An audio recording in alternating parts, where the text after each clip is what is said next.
श्री स्वामी समर्थ. नमस्कार मित्र आणि मैत्रिणींनो, तुम्हा सगळ्यांचं स्वागत आहे आपल्या या यूट्यूब चॅनेलमध्ये. तर आज आहे शेवटचा गुरुवार आणि श्रावणातील शेवटचा गुरुवार म्हटल्यानंतर खूपच पवित्र असणार हे आपल्या सगळ्यांनाच माहीत आहे. पण त्यात आहे तो म्हणजे आजच्या दिवशी आलेला आहे गुरुपुष्यामृत योग. आणि या योगा दिवशी स्वामींचं पारायण करणं, माता लक्ष्मीची पूजा करणं हे खूपच शुभ मानलं जातं मित्रांनो. त्यामुळे आजच्या दिवशी तुम्हाला जमेल तितकी माता लक्ष्मीची पूजा तुम्हाला करायची आहे. अगदी साधी सोपी पूजा आहे मित्रांनो. फक्त माता लक्ष्मीचा फोटो असेल, मूर्ती असेल, तिची जरी पूजा केली, दूध दीप लावून जरी तुम्ही नैवेद्य दाखवला तरी तुमची हर एक मनोकामना मित्रांनो पूर्ण होण्याची ताकद या आजच्या दिवसामध्ये आहे. तर तुम्ही सुद्धा नक्की आजच्या दिवशी अशी पूजा करा.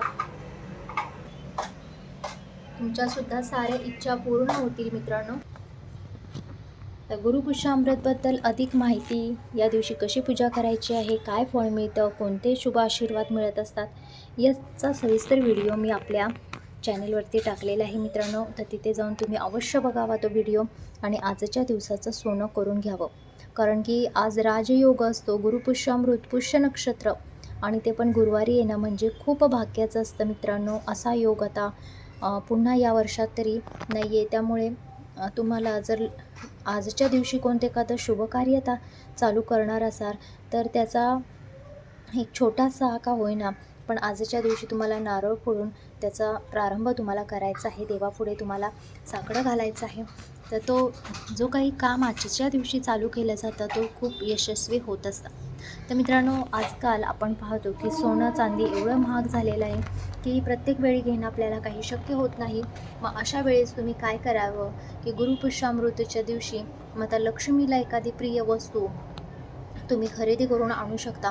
जसं की तुम्हाला झाडू असेल, कवड्या असतील, एखादं कुठलंही माता लक्ष्मीसाठी जे आवडीचं असेल ते. नाही जमलं तर साधी वेलची जरी खरेदी करून तुम्ही घरी आणलीत तरी ती तुम्हाला शुभ फळ देणार आहे मित्रांनो.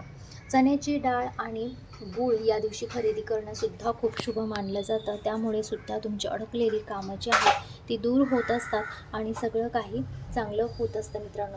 तर मित्रांनो, आजचा व्हिडिओ आता इथेच संपवते. व्हिडिओ आवडली असेल, पूजा आवडली असेल तर व्हिडिओला एक लाईक नक्की करा. कमेंट बॉक्समध्ये श्री स्वामी समर्थ, जय श्री महालक्ष्मी माते लिहायला विसरू नका.